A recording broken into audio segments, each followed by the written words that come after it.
Blood dripped from Sarah's back as the Apache chief's voice silenced her father's whip. "Sell her to me. I need a daughter." Her heart pounded against her ribs as the two men bartered over her price. 3 horses, 10 pelts, and a future among strangers. Before we continue, don't forget to subscribe to the channel, like the video, and comment where in the world you're watching from. Let's go.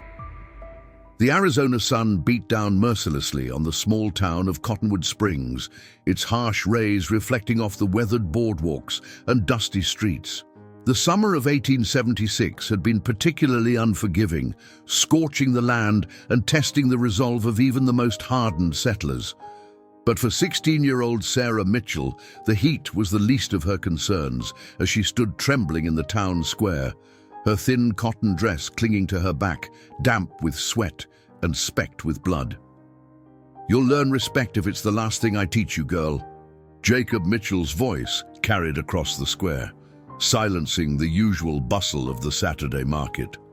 His weathered face, framed by an unkempt grey beard, twisted with a rage that had become all too familiar to the townsfolk. Sarah kept her eyes fixed on the hard-packed dirt beneath her feet, her chestnut hair falling forward to hide the silent tears streaming down her pale cheeks. She didn't dare look up, not at the townspeople who averted their eyes in uncomfortable silence, not at Sheriff Collins, who studied his boots with sudden interest, and certainly not at her father, who stood behind her, the leather whip unfurled in his calloused hand. 3 years, Jacob spat, addressing the reluctant audience. 3 years since her mother died, bringing another useless girl into this world, and this one still can't keep a decent house or cook a meal worth eating. The whip whistled through the air, and Sarah bit her lip to stifle her cry as it connected with her shoulder blade. Blood blossomed through the thin fabric of her dress, joining the constellation of older wounds that mapped her young body. On the outskirts of the gathering, a tall figure observed the scene with increasingly troubled eyes. Chief Running Wolf had come to town with 3 of his most trusted warriors to trade pelts and dried meat for supplies they couldn't produce themselves. The tenuous peace between his Apache band and the settlers of Cottonwood Springs was still new, fragile as morning frost, but it had held for nearly 8 months, allowing for cautious trade relations. Running Wolf's dark eyes narrowed as the whip came down again. The girl, she couldn't be much older than Singing Bird had been when the smallpox took her. His daughter's face, forever frozen at 14 summers, flashed before him. The memory still cut deeper than any knife, even after 4 years. "That man beats his child like one would beat a disobedient dog," murmured Two Hawks in Apache, his voice low enough that only Running Wolf could hear. The chief said nothing, but his jaw tightened as the whip rose again. The girl had not cried out, had not begged. There was a dignity in her silence that stirred something within him, respect, and a sudden protective instinct that took him by surprise. "Worthless, just like your mother." Jacob's words slurred slightly, revealing the whiskey that no doubt fueled his cruelty. "Can't even fetch water without spilling half of it. What good are you to me?" It was then that Sarah finally looked up, just for a moment, and her eyes, a startling blue against her sun-darkened skin, met Running Wolf's across the square. In that brief connection, he saw not fear, but a deep, resigned sorrow that echoed his own. Something shifted in the Apache chief's heart. Without consulting his companions, he handed his trade goods to Two Hawks and stepped forward, crossing the invisible boundary that typically separated the native visitors from the white townsfolk. "What business does the Injun have here?" Jacob demanded, lowering his arm but keeping the whip ready. "Markets that way." Running Wolf squared his shoulders, standing tall before the abusive father. In carefully practiced English, he spoke words that would change the course of many lives. "I will buy your daughter." A stunned silence fell over the town square. Jacob's mouth hung open, the whip momentarily forgotten in his slackened grip. Several onlookers gasped, and even Sarah, despite her pain, looked up in disbelief. "You'll what?" Jacob finally managed, his voice a mixture of confusion and indignation. Running Wolf remained perfectly still, his posture straight and dignified despite the hostile stares now directed his way. He spoke again, his English deliberate and clear. "I need a daughter. I will trade for yours." He gestured toward the 4 magnificent horses tethered at the edge of the square. 3 horses, good horses, strong. A nervous murmur rippled through the crowd. Mrs. Henderson, the baker's wife, clutched her husband's arm. "He can't be serious," she whispered, loud enough for others to hear. "Selling a Christian girl to savages. It's unthinkable." Sheriff Collins finally stepped forward, his hand resting cautiously on his holstered revolver. "Now see here, Chief, we don't trade in people in this town. The girl belongs with her father." "Does she?" Running Wolf's gaze swept across the townsfolk, lingering on their averted eyes and uncomfortable expressions. "You watch him hurt her. Every moon cycle, she bleeds under his hand. You do nothing." Sarah's breath caught in her throat. Never had anyone, especially not a stranger, spoken in her defense. For 4 years since her mother's death in childbirth, she had endured her father's escalating abuse. The townspeople's silence had taught her that no help would come, that this was simply her lot in life. Jacob's initial shock gave way to calculation.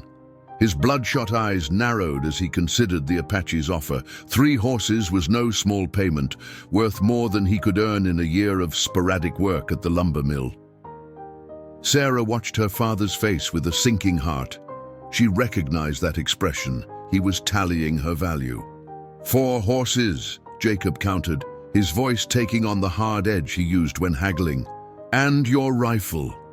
A collective intake of breath from the onlookers. He was actually negotiating. Running Wolf's expression remained impassive. 3 horses, no rifle. I add 10 beaver pelts. 2 hawks stepped forward, whispering urgently in Running Wolf's ear. The chief raised a hand, silencing his companion without taking his eyes off Jacob. "This is madness," the sheriff interjected. "Jacob, you can't seriously be considering." "She's my daughter," Jacob cut him off. "My property to do with as I please. Law's got nothing to say about it." Sarah felt a cold wave of fear wash over her. The devil she knew, her father's cruelty, suddenly seemed preferable to the unknown fate being decided for her. Stories of Indian captives had circulated through the settlement for years, each tale more horrific than the last. "Please," she whispered, speaking for the first time, her voice barely audible. "Father, don't—" Jacob silenced her with a sharp backhand that sent her stumbling to her knees. "Shut your mouth, girl. Men are talking business." Running Wolf's eyes flashed dangerously at the blow, and Two Hawk's hand moved to the knife at his belt. For a moment, violence hung in the air like the static before a lightning strike. Then Running Wolf spoke, his voice deceptively calm. 3 horses, 10 beaver pelts, 5 deer hides. That is my offer." Jacob rubbed his beard, considering. "Throw in that silver medallion you're wearing, and she's yours." The chief's hand went to the circular silver pendant that hung against his chest, a family heirloom passed down through generations. For a moment, his resolve seemed to waver. Sarah, still on her knees, looked up at Running Wolf. Their eyes met again, and in his gaze she saw something unexpected, not the predatory interest she feared, but a deep, wounded compassion that mirrored her own suffering. "The medallion stays with me," Running Wolf said firmly, "but I add my promise, she will never be harmed by my hand or any hand in my camp. She will be daughter, not slave." Jacob snorted. "Pretty words. Fine, keep your trinket. We have a deal." As he spoke these words, Sarah felt the ground beneath her shift, as though the very earth were being pulled from under her knees. The transaction was completed with a cold efficiency that made Sarah's stomach turn. Jacob counted the horses, ran his hands over the pelts and hides, and nodded his satisfaction without once glancing at his daughter. When Running Wolf extended a hand to help Sarah to her feet, Jacob had already turned away, leading his new horses toward the saloon. "You can't allow this, Sheriff," Mrs. Henderson protested, her voice shrill with indignation. It's unchristian." Sheriff Collins shifted uncomfortably, his weathered face creased with conflict. "Jacob's right about one thing. The law doesn't have much to say about how a man disposes of his family." He lowered his voice. "And God help me, but she might be better off. We all know what goes on in that house." Sarah stood unsteadily, her legs weak and her back burning from the fresh wounds. She looked around at the faces of people she'd known her entire life. Mrs. Henderson, who sometimes slipped her extra bread, Mr. Peterson, who had taught her to read, Reverend Bailey, who preached charity every Sunday and saw nothing but helpless pity or averted gazes. Not one of them had ever intervened. Not one had offered her shelter when her father's rages turned violent. Their sympathy, now that it was too late, meant nothing. Running Wolf spoke softly to his warriors in Apache, and two hawks approached with a buffalo hide blanket. The chief took it and carefully draped it around Sarah's shoulders, mindful of her injuries. "We go now," he said to her, his voice gentle but firm. "You ride with me." Sarah clutched the blanket around herself, her mind reeling. This morning, she had woken in her own bed, in the only home she'd ever known. Now she was being led away by strangers whose language she didn't speak, to a place she couldn't imagine. "What's going to happen to me?" she asked, her voice barely a whisper. Running Wolf regarded her for a moment before answering, "You become part of my family. Learn our ways. No more hurt." His words should have been comforting, but Sarah had learned early that men's promises were as fragile as spring ice. Still, what choice did she have? She nodded and allowed herself to be led to the chief's horse. Two hawks boosted her up, and she settled awkwardly onto the animal's back, wincing as the movement pulled at her wounds. Running Wolf mounted behind her, his presence solid but not threatening. "Wait!" a voice called out, and Sarah turned to see Mary Wallace, the schoolteacher, rushing toward them with a small bundle in her arms. She should have some things of her own. Mary approached cautiously, eyeing the Apache warriors with obvious trepidation. "Here, Sarah, I packed some clothes, a hairbrush, and that book of poetry you love so much." She pressed the bundle into Sarah's hands, then reached up to squeeze her fingers. "Be brave, dear girl." It was the kindest gesture anyone had shown her in years, and Sarah felt tears spring to her eyes. "Thank you, Miss Wallace." As the small party turned to leave town, Reverend Bailey stepped into their path, his Bible clutched to his chest. "Chief, I must insist that the girl be allowed to keep her faith. She's been raised in the Christian tradition." Running Wolf regarded the preacher steadily. "She will choose her own path to the Creator, as all must do." With that, he nudged his horse forward, guiding it around the Reverend. As they rode out of Cottonwood Springs, Sarah couldn't help but look back at the only world she had ever known. The town looked smaller somehow, its buildings hunched against the vast desert landscape. She spotted her father emerging from the saloon, already drinking, not bothering to watch her departure. Something inside her hardened at the sight. Whatever awaited her among the Apache, it could hardly be worse than what she was leaving behind. They rode in silence for over an hour, following a trail only the Apache seemed able to see. The desert landscape shifted around them, red rock formations giving way to scattered juniper and pinyon pines as they gained elevation. "Where are we going?" Sarah finally asked, her voice dry from dust and anxiety. "Home," Running Wolf replied. 2 days' ride, in mountains where springs flow even in summer." Sarah tried to imagine it. a place so different from the dusty streets and false piety of Cottonwood Springs. Fear still coiled in her stomach, but alongside it, she felt something unexpected stirring, something that felt dangerously like hope. "Why did you do this?" she asked suddenly. "Why me?" Running Wolf was silent for so long that Sarah thought he might not answer. When he finally spoke, his voice was weighted with memory. "4 winters ago, I had daughter, Singing Bird. Fever took her." His arms, which held the reins on either side of Sarah, tightened almost imperceptibly. "When I saw you, I saw her spirit in your eyes, strong spirit that refuses to break." Sarah didn't know how to respond to such raw honesty. She had expected many motives. Perhaps he needed someone to cook and clean, or wanted to raise her as a servant. The truth was both simpler and more complicated. "I'm not her," she said softly. "I can't replace your daughter." "No," he agreed. "You are Sarah. You become new daughter. Different, but still mine to protect." The journey through the Arizona wilderness tested Sarah's already weakened body. They traveled through the heat of day and into the cool of evening, stopping only when the darkness made continuing impossible. By nightfall, her muscles ached from the unfamiliar motion of horseback riding, and the wounds on her back throbbed with each breath.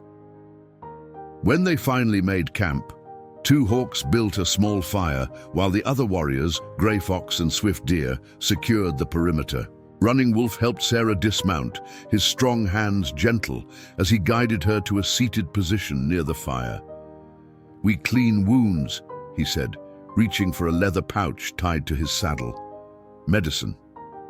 Sarah tensed instinctively, her arms tightening around herself. "I'm fine." Running Wolf regarded her with knowing eyes, proud like Singing Bird, also stubborn. He sat cross-legged beside her and opened the pouch, revealing a mixture of crushed leaves and what appeared to be animal fat. "This help pain. Stop blood poison."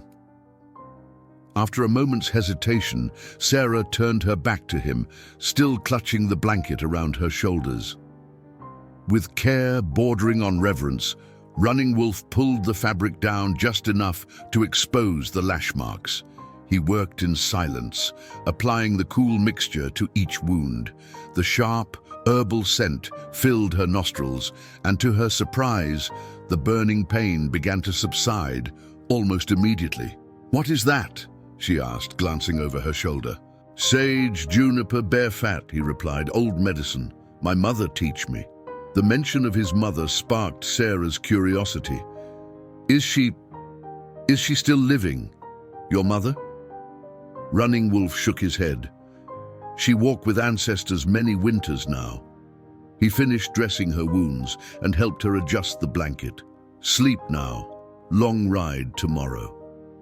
Sarah huddled near the fire, using her small bundle of belongings as a pillow. Exhaustion pulled at her, but sleep remained elusive as her mind churned with questions and fears. She watched through half-closed eyes as the Apache men took turns standing watch, their silhouettes sharp against the star-filled sky. What would happen to her in their camp? Would the other Apache accept her or see her as an enemy? Would Running Wolf tire of his impulsive purchase and sell her to someone else? The uncertainties mounted until sleep finally claimed her, bringing fitful dreams of pursuit and capture. Dawn broke with a clarity that only desert skies can produce, painting the landscape in hues of gold and amber. They ate a sparse breakfast of dried meat and what Running Wolf called tiswin, a fermented drink made from corn that Sarah found oddly comforting. The second day of travel took them higher into the mountains, through pine forests and across clear streams that cut through the rocky terrain. The air grew cooler, and Sarah found herself breathing more easily, both from the change in climate and the surprising effectiveness of Running Wolf's medicine. "There," Running Wolf said late in the afternoon, pointing to a distant valley nestled between 2 mountain ridges. "Home." Sarah squinted against the sunlight. In the valley below, she could make out dozens of dome-shaped dwellings arranged in a loose circle. Thin trails of smoke rose from several of them, and she could see figures moving about.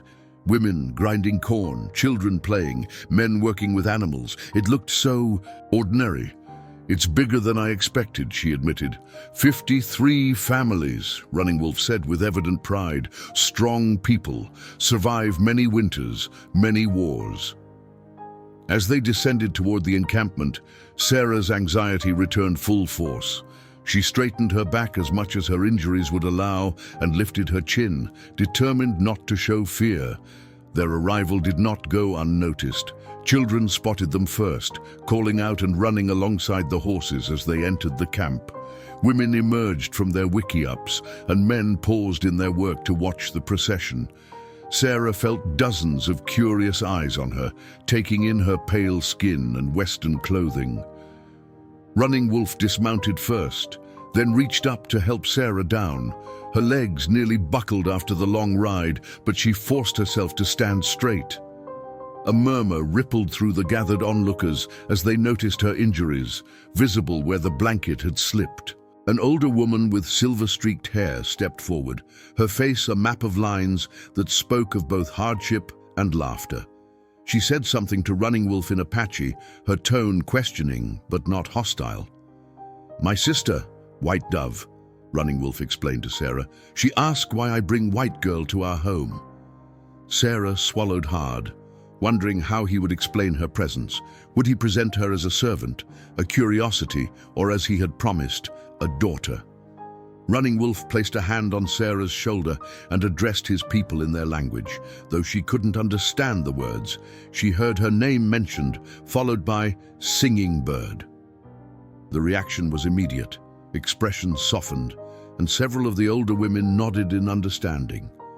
When Running Wolf finished speaking, White Dove approached Sarah with measured steps. Her dark eyes, bright with intelligence, studied the girl carefully before she reached out and gently took Sarah's hand in her weathered one. Without a word, she led Sarah away from the crowd toward a wickiup slightly larger than the others. "She prepares place for you," Running Wolf explained, following a few paces behind. "In my home." Inside the dwelling, Sarah was surprised by the orderliness and warmth. Furs and woven blankets lined the floor, and various implements hung neatly from the supportive poles. A small fire pit occupied the center, the smoke escaping through an opening at the top. The space smelled of pine, herbs, and leather, not unpleasant but entirely foreign to her. White Dove gestured for Sarah to sit and then busied herself with a pile of clothing. She selected a soft deerskin dress and held it out, speaking in Apache. "She says your clothes have bad memories," Running Wolf translated. "New clothes, new beginning." Sarah hesitated, clutching her tattered dress. As poor as it was, it represented the last tangible link to her former life. "I'll change later," she said quietly. "Please thank her." White Dove seemed to understand even without translation. She nodded and placed the dress carefully on a nearby blanket, then brought a wooden bowl of stew and a flat bread similar to a tortilla. Sarah's stomach growled at the savory aroma, reminding her that she had barely eaten in days. Under White Dove's watchful gaze, she took a tentative bite, then another, surprised by the rich flavor of the unfamiliar food. "Good?" White Dove asked in heavily accented English. Sarah nodded, managing a small smile. "Yes, thank you." White Dove's face softened with a smile of her own, revealing deep dimples in her weathered cheeks. She patted Sarah's hand and then left the wickiup, speaking briefly to Running Wolf as she passed. "She goes to prepare healing bath," Running Wolf explained, settling cross-legged near the entrance. "For your back." Sarah ate in silence for a few moments, gathering her courage before asking, "Is she your real sister?" Running Wolf's expression remained stoic, but his eyes crinkled slightly at the corners. "All Apache are brothers and sisters, but yes, same mother, same father." "And will I live here with you?" The question came out smaller than she intended, laced with the uncertainty that had plagued her since leaving Cottonwood Springs. "This my home, you are daughter now, so this your home too." He gestured around the wickiup. "White Dove makes space for you. There." He pointed to an area where furs and blankets had been arranged into what appeared to be a sleeping pallet. Sarah tried to imagine herself living in this strange, circular house, sleeping on furs instead of a bed, cooking over an open fire instead of a stove. It seemed impossible, yet here she was. "What if I don't belong here?" she whispered, voicing her deepest fear. "What if your people don't want me?" Running Wolf considered her question with the gravity it deserved. Belonging takes time, like young tree planted in new soil. First must survive, then put down roots, then grow. He paused. "Some will not accept at first. This is truth, but many will. White Dove already does." His honesty was oddly comforting. No false promises, no platitudes, just a recognition of the challenge ahead and a quiet confidence that she could meet it. White Dove returned with 2 younger women, each carrying steaming vessels of water. They spoke animatedly among themselves, occasionally glancing at Sarah with undisguised curiosity. "These are Morning Star and Little Rabbit," Running Wolf introduced them. "Morning Star is wife of 2 hawks. Little Rabbit is daughter of my cousin." Both women smiled shyly at Sarah, their initial wariness seemingly tempered by Running Wolf's acceptance of her. "They help with bath," White Dove explained in her limited English, gesturing toward the back of the wickiup where a shallow wooden tub had been placed. "For healing." Sarah's face flushed with embarrassment. "I can bathe myself." White Dove shook her head firmly. "Wounds need washing, medicine needed. Women help women is our way." Running Wolf stood, clearly sensing Sarah's discomfort. "I leave now. Return when sun touches mountaintop." With that, he ducked through the low entrance and was gone. Left alone with the 3 Apache women, Sarah felt suddenly vulnerable. But there was no threat in their demeanor, only a practical efficiency as they prepared the bath, adding herbs and what looked like pine resin to the steaming water. With gentle persistence, White Dove helped Sarah remove her tattered dress, her expression darkening at the full extent of the injuries revealed. She murmured something that sounded like a prayer or a blessing, lightly touching her fingers to the worst of the lash marks. As Sarah slipped into the warm, fragrant water, the tension she had carried for so long began to dissolve. The women worked together, washing her hair with a soap that smelled of sage, tending to her wounds with the same medicine Running Wolf had used the night before. No one had cared for her this way since her mother died. The tenderness in their hands brought tears to her eyes, tears she had refused to shed under her father's lash, but now could not contain in the face of unexpected kindness. The days that followed blended together in a blur of new experiences. Sarah woke each morning on her pallet of furs, momentarily disoriented before remembering where she was and how she had come to be there. The wounds on her back slowly healed under White Dove's careful ministrations, but the deeper wounds, those invisible to the eye, remained tender and raw.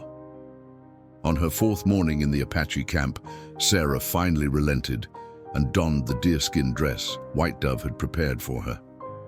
The soft leather felt strange against her skin, but the garment allowed for easier movement than her Western dress had. When she emerged from the wickiup, several children playing nearby stopped to stare, pointing and giggling behind their hands. Sarah froze, her cheeks burning with self-consciousness.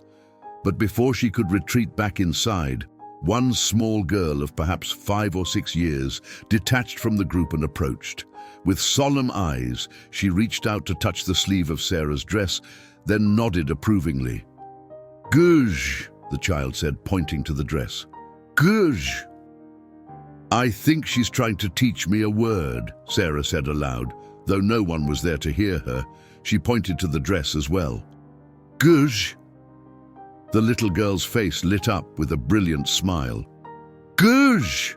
she confirmed, clapping her hands together. Then she pointed to Sarah's hair. "Tzizis." Sarah touched her own hair. "Tzizis?" This exchange drew the attention of the other children, who gradually moved closer, their initial shyness giving way to curiosity. Soon Sarah found herself surrounded by a circle of eager teachers, each pointing to different objects and patiently repeating the Apache words. "Hair is tzizis," Sarah repeated carefully. "Sky is ya, earth is ni, water is tu." The children laughed at her pronunciation, but continued their impromptu language lesson.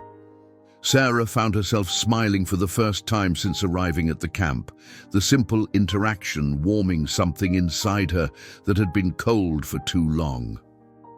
Running Wolf discovered them like this when he returned from hunting. He watched from a distance, his stern features softening at the sight of the white girl sitting cross-legged in the dirt, surrounded by Apache children. "You learn fast," he commented as he approached, a brace of rabbits hanging from his belt. Sarah looked up, slightly embarrassed to be caught playing with children. "They're very patient teachers." Running Wolf nodded, speaking briefly to the children in Apache. They scattered reluctantly, waving goodbye to Sarah as they returned to their games. "Come," he said to Sarah, "today you learn more important things." He led her through the camp to where several women worked at different tasks, some grinding corn between stones, others scraping hides, a few weaving intricate baskets from yucca fibers. White Dove sat among them, her fingers flying as she created a complex pattern in a half-finished basket. "In Apache way," Running Wolf explained, "everyone has purpose, everyone contributes. You will learn women's work first." Sarah bristled slightly at this. "In Cottonwood Springs, I was already doing women's work. Cooking, cleaning, mending. I know how to work." Running Wolf shook his head. "Not same. Here, women are strength of tribe. Their work is honored." He gestured to the circle of women. "They will teach you not just to work, but to create, to live with the land, not against it." With that, he left her in White Dove's care, heading off to where the men were preparing for what appeared to be a hunt. For the remainder of the day, Sarah sat with the women, watching and attempting to mimic their skilled hands. Her first efforts at grinding corn resulted in blisters and uneven meal. Her attempts at weaving produced a misshapen, loose-fibered mess that caused much good-natured laughter among the women. Rather than being discouraged, however, Sarah found herself determined to improve. There was something meditative about the work, something satisfying about creating rather than merely maintaining. As they worked, the women spoke to each other and occasionally to Sarah. She couldn't understand most of what they said, but she began to recognize certain words, the names of tools and materials, expressions of approval or correction. White Dove took special care to repeat key phrases, encouraging Sarah to mimic them. By sundown, Sarah's hands ached and her back throbbed from sitting in an unfamiliar position for so long. But when White Dove examined her attempts at basket weaving and nodded with approval, Sarah felt a small surge of accomplishment. That evening, as they sat around the fire inside Running Wolf's wickiup, Sarah attempted her first full sentence in Apache. "Shija hishri," she said carefully, repeating the phrase White Dove had taught her. "I am learning." Running Wolf looked up from where he was repairing a bow, surprise and something like pride flickering across his face. "Good," he replied in English. "Tomorrow, you learn more." "White Dove says I'll never be fluent unless I dream in Apache," Sarah confessed, "but I don't know if that's possible." Running Wolf set aside his work and regarded her thoughtfully. Singing Bird used to say, "Words are like stones in a river. They shape the flow of thoughts." He paused. "New language gives new thoughts, you will see." Adele, as Sarah settled onto her sleeping pallet that night, she found herself repeating the Apache words she had learned, letting them roll through her mind like smooth stones. She wondered if Running Wolf was right, if learning this new language might somehow help her reshape the flow of her thoughts, perhaps even leading her away from the painful memories that still haunted her dreams. A month passed, then another. The rhythms of Apache life gradually became familiar to Sarah.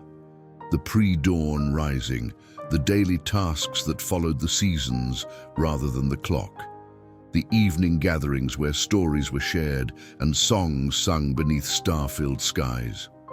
Her hands grew calloused from work, her skin darkened by the sun, and her vocabulary expanded daily. Yet for all her progress, Sarah remained acutely aware of her status as an outsider. Some tribe members, particularly the elders, still watched her with wary eyes. Children no longer pointed and stared, but there were moments when conversations would halt abruptly when she approached, only to resume in hushed tones once she passed. One afternoon, as Sarah returned from the stream with a water basket balanced on her hip, a skill she had mastered only after many embarrassing spills, she overheard two women talking near the edge of camp. "The white girl tries to become Apache, but blood cannot be changed," one said in the language Sarah now partially understood. "Running Wolf lets love for lost daughter blind him." "She works hard," the other woman countered, "learns our ways." "A coyote raised among wolves is still a coyote," the first woman insisted. "When winter comes, we will see her true nature." Sarah continued walking, pretending she hadn't understood, but the words stung more deeply than she cared to admit. Back at Running Wolf's wickiup, she found the chief sitting outside, carving a piece of cedar wood with careful precision. "What are you making?" she asked, setting down her water basket. Running Wolf glanced up, his dark eyes noting her troubled expression before returning to his work. "Flute for night singing ceremony next full moon." Sarah settled beside him, watching his skilled hands shape the instrument. After a moment of silence, she asked, "Do you think I can ever truly belong here?" The chief's hands stilled. He set down the half-finished flute and regarded her with the direct gaze that had become so familiar. "You belong where you choose to belong. Some say blood decides. I say heart decides." "But some of your people don't want me here," she pressed. "They think I'm wrong somehow." Running Wolf nodded, neither denying her observation nor seeming particularly troubled by it. "Some fear what is different. This is way of all people, not just Apache." He picked up the flute again, running his thumb along its smooth surface. "When I first brought Singing Bird to camp many years ago, some did not accept her either." This revelation startled Sarah. Singing Bird wasn't born Apache. Her mother was Navajo, captured in war, died in childbirth. I claimed child as my own. A shadow passed across his face at the memory. Some said she would bring bad medicine to tribe, that Navajo spirit could not live in Apache body. Sarah absorbed this information, seeing Running Wolf in a new light. What happened? Singing Bird lived, learned, loved, became beloved of tribe. His voice softened. When fever took her, even those who once feared her wept. The parallel to her own situation wasn't lost on Sarah. "So you think if I just keep trying, they'll eventually accept me?"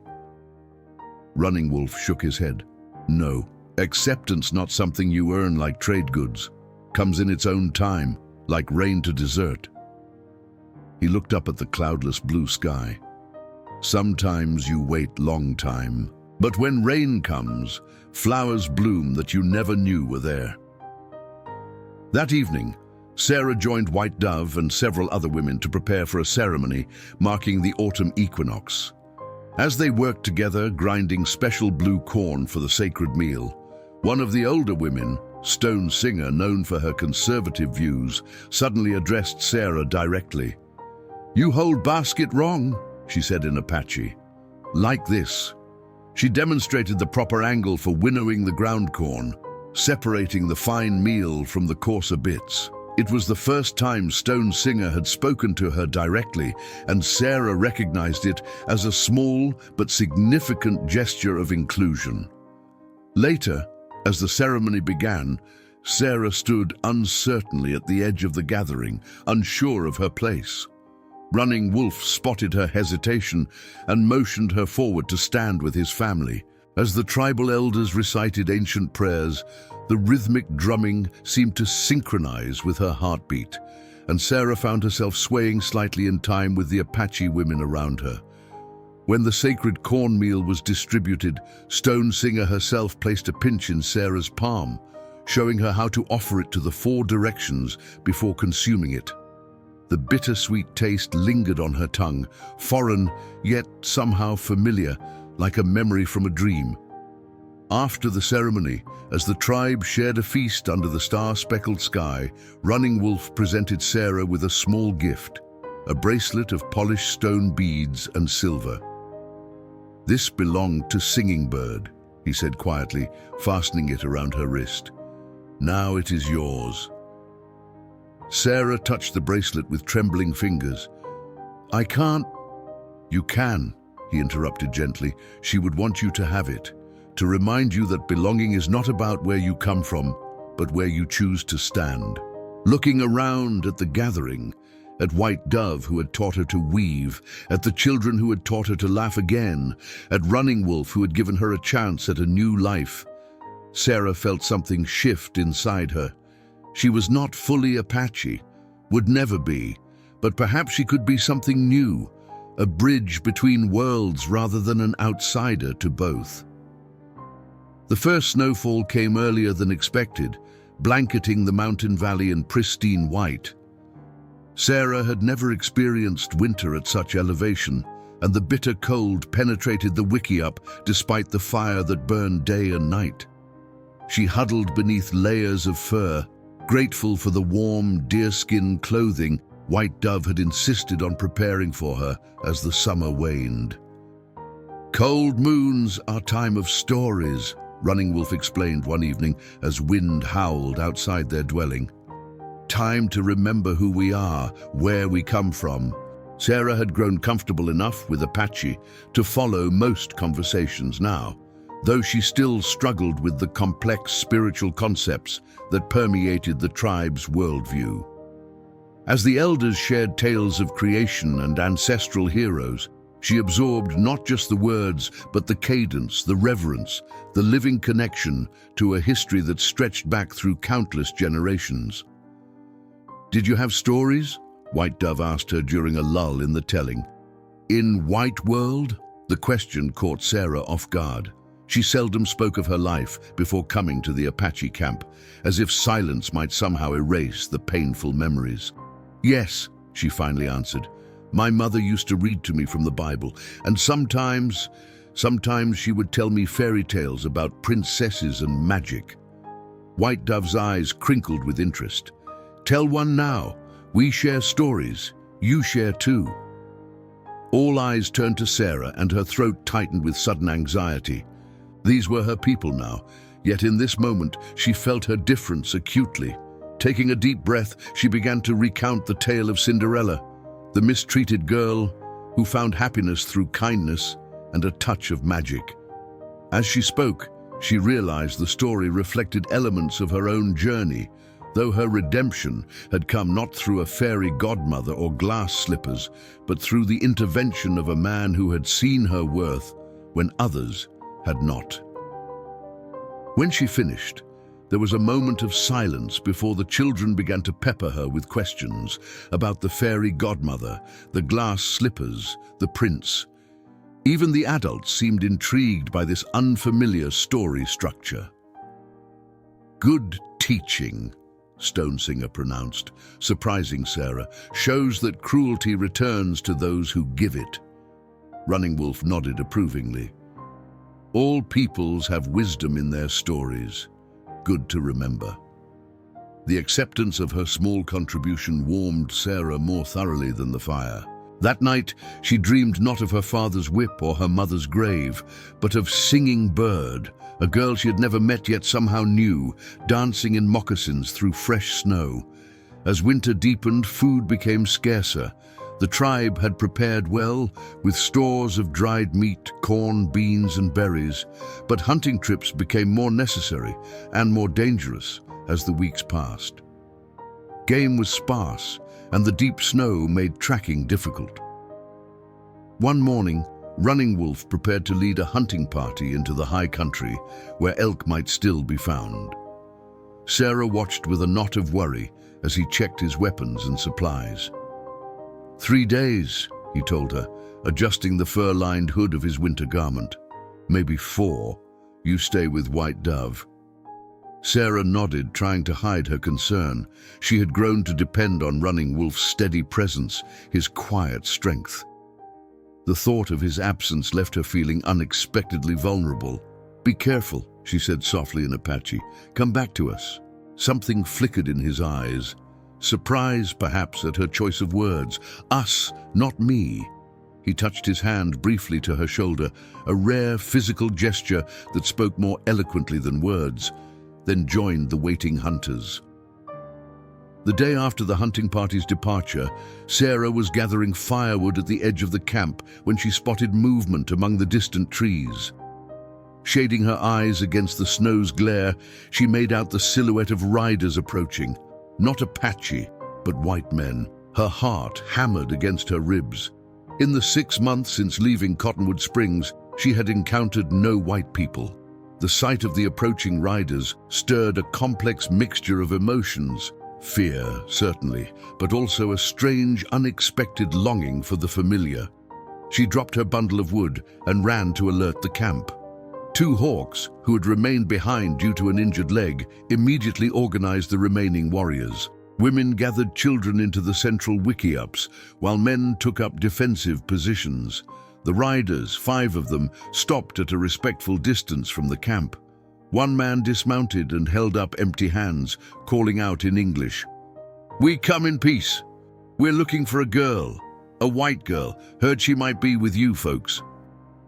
Sarah froze, a chill that had nothing to do with the winter air washing over her. White Dove gripped her arm, clearly understanding enough English to recognize the potential threat. 2 hawks, now acting as chief in Running Wolf's absence, stepped forward with 3 warriors flanking him. "What business you have with Apache?" he demanded in halting English. The spokesman removed his hat, revealing a face Sarah recognized with a jolt. Mr. Peterson, the storekeeper from Cottonwood Springs. "My name's William Peterson," he called out. "I'm looking for Sarah Mitchell. Her father died 3 weeks back. There's matters that need settling." Sarah's breath caught in her throat. Jacob Mitchell, dead. The news should have brought relief, perhaps even satisfaction. Instead, she felt oddly hollow, as if a wound she'd thought long healed had suddenly been reopened. "What matters?" 2 hawks demanded, his hand never straying far from his knife. "Legal matters," Peterson replied. "Property, inheritance. The girl has rights under territorial law. We've come to bring her back to claim what's hers." 2 hawks turned to where Sarah stood, partially concealed behind White Dove. His eyes asked the question he wouldn't voice in front of the white men. Did she want to go with them? Sarah stepped forward, her legs unsteady but her voice clear. "My father sold me," she said loud enough for Peterson to hear. "He has nothing I want." Peterson's weathered face registered shock at the sight of Sarah.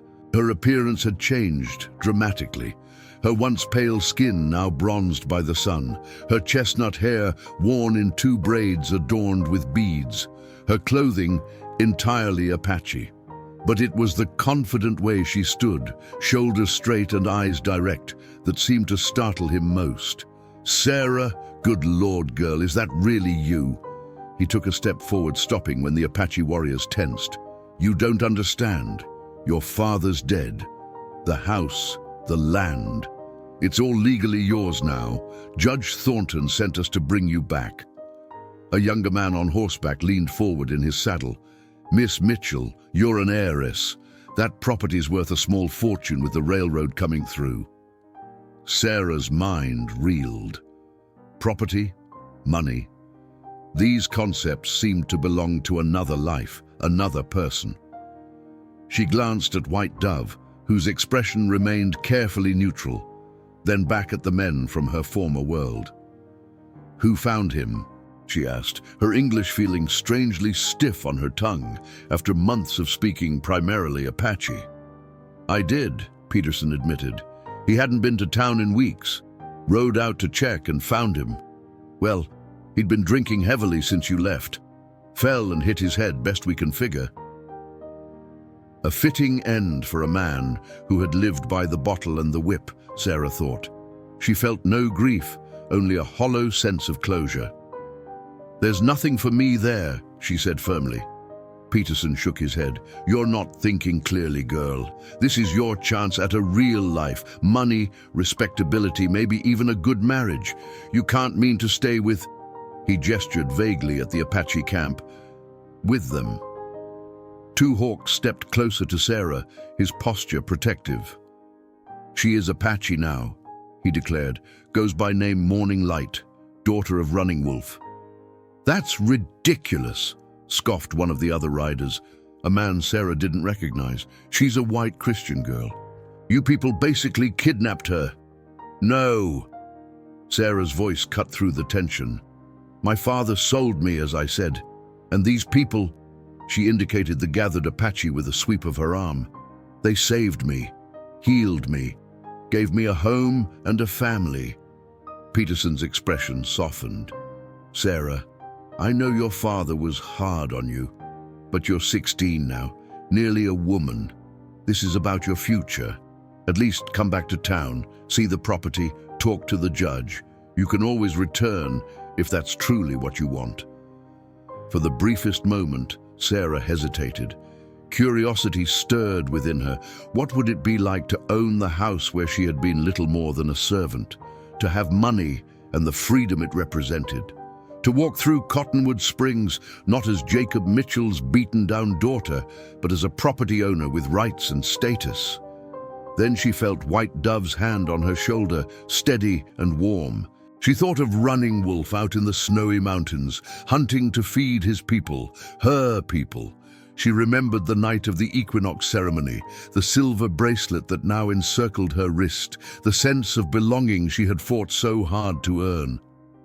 "My future is here," she said quietly but firmly. "Please, tell Judge Thornton I'm grateful, but I've made my choice." Peterson stared at her for a long moment, then sighed heavily. "You're sure? Because once we ride away—" "I'm sure," Sarah interrupted, her voice stronger now. "More sure than I've ever been of anything." The storekeeper nodded reluctantly.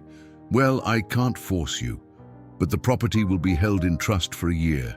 If you change your mind—" "Thank you," Sarah said sincerely. "You were always kind to me, Mr. Peterson. I haven't forgotten that." As the riders prepared to leave, the youngest one, barely older than Sarah herself, suddenly dismounted and approached the Apache line, pulling something from his saddlebag. "Miss Mitchell, my ma wanted you to have this if we found you." He held out a small parcel wrapped in oilcloth. "It was your mother's. Ma bought it at the auction after your pa sold off most of your things." Two Hawks moved as if to intercept, but Sarah gestured for him to wait. She accepted the package with trembling hands, unwrapping it to reveal a small, leather-bound Bible with the name Elizabeth Mitchell inscribed on the flyleaf in delicate script. "Thank your mother for me," she said, her voice thick with unexpected emotion. "This means more than she could know." The young man nodded, tipping his hat before remounting his horse. As the riders disappeared back into the forest, Sarah stood clutching the Bible, a tangible link to the mother whose face she could barely remember now. White Dove gently guided her back to the wickiup, where Sarah carefully placed the Bible alongside the few possessions she had brought from her old life. Mary Wallace's bundle, now containing little more than the book of poetry and a hairbrush worn smooth with use. "Good choice," White Dove said simply, settling beside her. "Hard choice, but good." Sarah nodded, unable to speak past the knot in her throat. She had just renounced a fortune, security, a chance at the kind of life most girls in her position would have seized without hesitation. Yet she felt no regret, only a profound sense of having passed a test she hadn't known she was taking. 3 days later, Running Wolf and the hunting party returned, their horses laden with elk meat and hides, a successful hunt that would see the tribe through many more weeks of winter. As the camp celebrated the bounty, 2 hawks pulled Running Wolf aside, informing him of the visitors and Sarah's decision. That night, as the celebration wound down, Running Wolf found Sarah sitting alone by a small fire at the edge of camp, gazing up at the star-filled sky. "2 hawks tells me you sent white men away," he said without preamble, lowering himself to sit beside her. "Men who offered you much." Sarah nodded, her eyes still on the stars. "They told me my father is dead, that I own his property now. It's valuable. They said I could be rich." Running Wolf was silent for a long moment. Then, choosing his words carefully, he asked, "Do you regret staying?" Sarah finally turned to look at him, the firelight casting shadows across her face. "No, money can't buy what I found here, but, he prompted when she hesitated, "but I realized something when they came. I don't fully belong in either world anymore. I'm not the girl who left Cottonwood Springs, but I'll never be truly Apache either. I'm something in between." Running Wolf nodded slowly. "Like dawn is neither night nor day, but its own time. Still beautiful, still important." The simple wisdom of his words washed over her like a balm. Perhaps she didn't need to be fully one thing or another.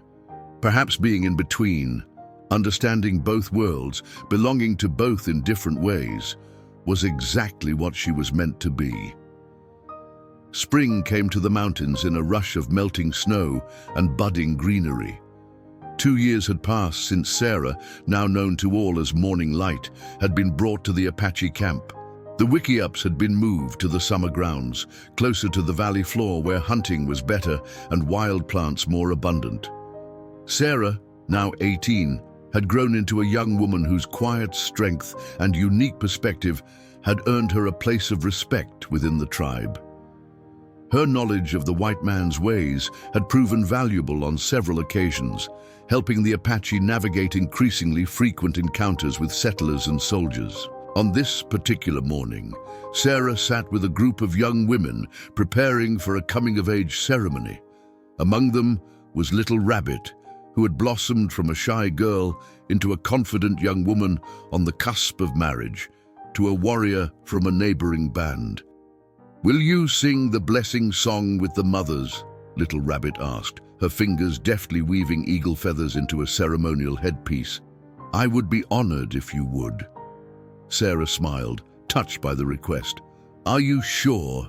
It's traditionally sung by Apache women who have raised daughters." "You are Apache," Little Rabbit said with simple certainty, "and you have helped raise many children here, teaching them to read both the white man's words and the signs of nature." From nearby, Stone Singer, once the most skeptical of Sarah's presence, nodded her agreement. "Morning Light sees with 2 sets of eyes. This gives her wisdom that benefits our people." Such acceptance had not come easily or quickly. There had been many difficult days, many nights when Sarah had lain awake, wondering if she had made the right choice. But gradually, through patience and perseverance, through respecting traditions, while occasionally offering new perspectives, she had carved out her unique place. Later that day, as Sarah gathered medicinal herbs with White Dove, she spotted Running Wolf returning from a council meeting with neighboring tribes. The years had added a few more silver strands to his dark hair, but his bearing remained as dignified as ever. The council went well. Sarah asked as he approached. Running Wolf nodded, settling on a sun-warmed rock beside them. The Navajo agree to join our petition to the white government. Together, our voice is stronger. Sarah had helped draft that petition, translating the Apache concerns into formal English. It requested official recognition of their territorial boundaries and protection from encroaching settlers. A long shot, perhaps, but a necessary effort as the white presence in Arizona grew ever more pervasive. I have news, Running Wolf continued. Trader from town says Judge Thornton has declared you legally dead. Sarah's hands stilled among the herbs. Dead? Property goes to territory now. No more waiting for you to return. She absorbed this information, surprised by her lack of emotional response. The property, that tenuous link to her former life, had never felt real to her anyway. She had made her choice long ago, with no regrets. Good, she said simply. Now there can be no more confusion about where I belong. White Dove patted her hand approvingly. You chose right path. Anyone can see this now. That evening, as the tribe gathered for the coming-of-age celebration, Sarah took her place among the women who would sing the blessing song. Dressed in a beautifully beaded deerskin dress that she had made herself under White Dove's guidance, her hair adorned with feathers and shells, she looked every inch an Apache woman, save for her blue eyes and lighter skin. As the ceremony progressed, Sarah caught Running Wolf watching her from across the circle, his typically stoic expression softened by something that looked like pride. When their eyes met, he touched his hand to the silver medallion at his throat, the same one he had refused to trade for her 2 years ago, and nodded slightly. After the formal rituals concluded and the celebration began in earnest, Running Wolf approached Sarah with an unusual request. Walk with me, he said. I have something to show you. Curious, Sarah followed him away from the festivities to a small clearing overlooking the valley. There, partially hidden among the trees, stood a newly constructed wickiup, larger than most, with particularly fine craftsmanship. Your new home, Running Wolf explained, if you wish it. Sarah stared at him in surprise. But I live with you and White Dove. You are woman now, not girl. Time for own space, own life. He gestured toward the dwelling. White Dove and women built while you were teaching children, my gift to you. Deeply moved, Sarah stepped into the wickiup. Inside, she found it furnished with beautiful woven rugs, cooking implements, and a sleeping pallet adorned with soft furs. A small wooden chest, clearly of white man's construction, sat near the center. Open, Running Wolf encouraged. Inside the chest, Sarah discovered a collection of treasures, beads and tools for crafting, a small mirror, a hunting knife with an intricately carved handle, and at the bottom, something that made her gasp. A framed daguerreotype of a young Apache girl with laughing eyes and a brilliant smile. Singing bird, Running Wolf confirmed, his voice gentle. Trader took picture summer before she died. Found it again last moon when trading in New Settlement. Sarah touched the image reverently. She was beautiful. Yes. Running Wolf was quiet for a moment, then added, she would have liked you, would have called you sister, I think. The simple statement brought tears to Sarah's eyes. She had often wondered about the girl whose place she had in some ways taken, whether Singing Bird would have resented her presence or welcomed it. I have something for you too, Sarah said, reaching into the pouch at her waist. She withdrew a small object and placed it in Running Wolf's palm, a silver cross that had been attached to her mother's Bible. This was my mother's symbol of protection, she explained. I want you to have it, to carry with your medallion.